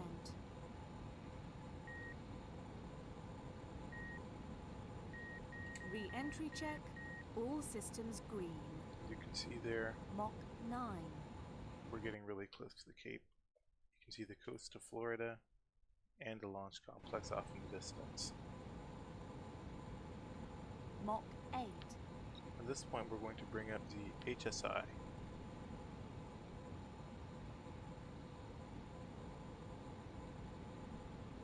Mach 7. Do another quick save.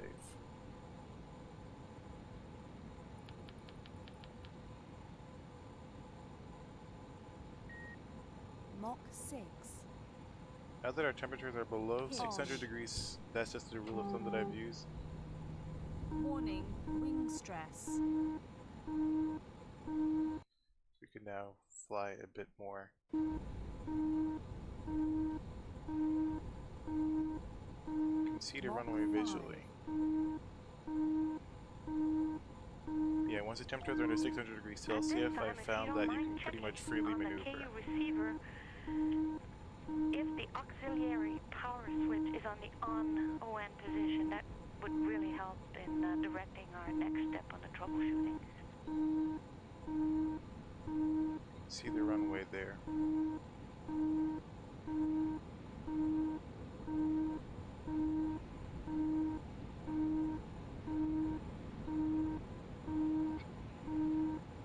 Mach 4.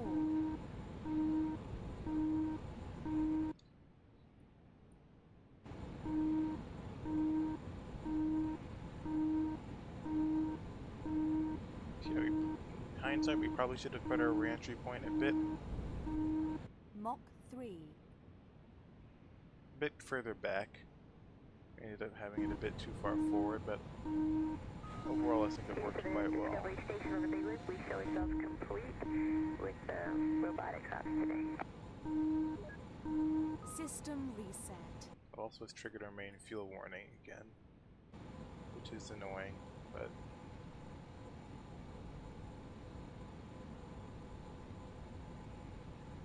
now close that, bring up the surface MFD. Still at Mach 2 actually, so we're turning Mach 2. at pretty high speed.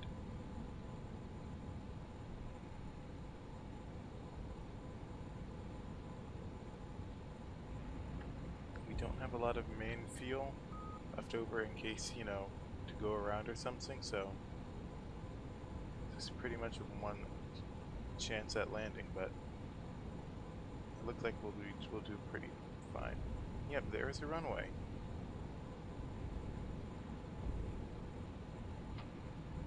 You can also disable the RCS Off. and take away some of that elevator trim. Now I'm realizing why this craft behaves so weirdly. When I disable the attitude hold, I had to trim all the way down. Subsonic.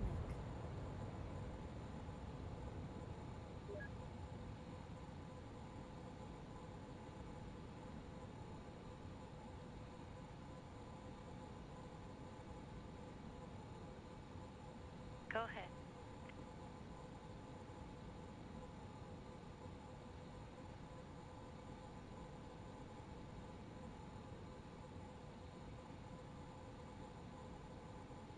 We can't really time accelerate during this 5,000. phase of the flight that much, so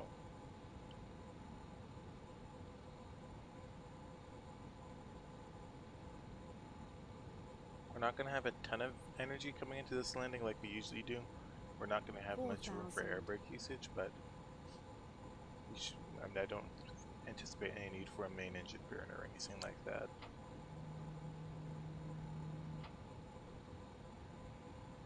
3,000. We're going to reduce it to 1 times time warp.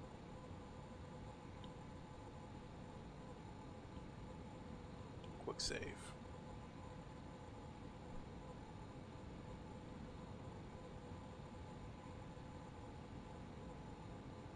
2000.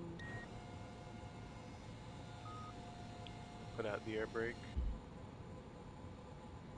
You are cleared to land. Try and manage our speed a little bit. 1000. 900. 800. Gear down. 700. 600. 500. Gear down 400. And locked. 300. 200. 100. Got the air brake. 75. 50. 30. 20. Try and put it down for a nice 10, smooth land. 8. 5. 2. Wheels down. 1.2 meters per second vertical speed. We're back with you. Not that bad. 100 knots. Wheel stop. We have wheel stop.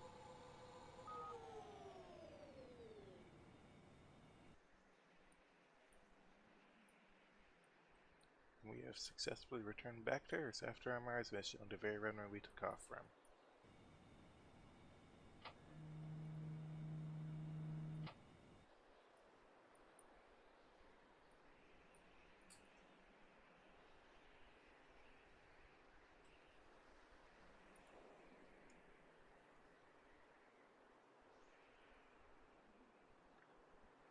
And we just wanted Welcome to to fuel and launch congratulate hatches. everybody Using on a external very successful day cooling. today. Beautiful rendezvous Locks, right on refueling time. system, external cooling online. No external line pressure.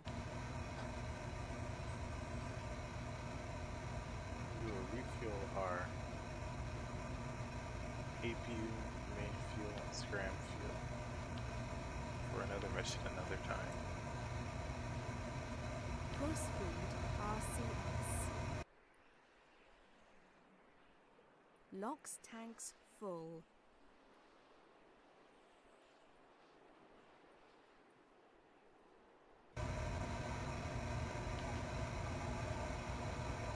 Station Houston on space to ground 2 for John and Sergey from the shuttle side. APU fuel tanks full.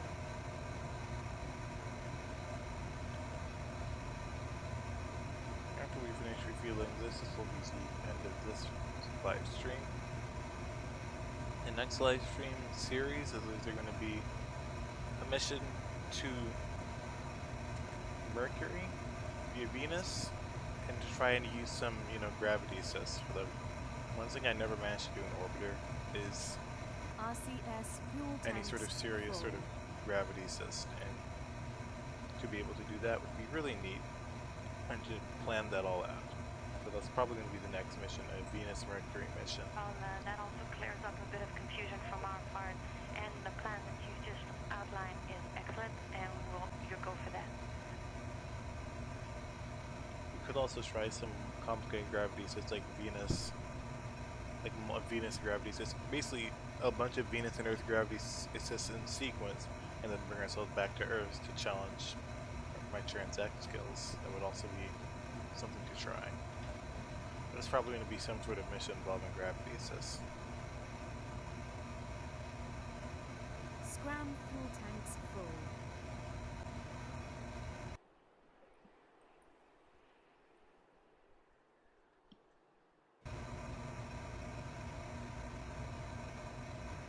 Waiting just on the main tanks to be filled. Main fuel tanks full. As I said, that will be the end of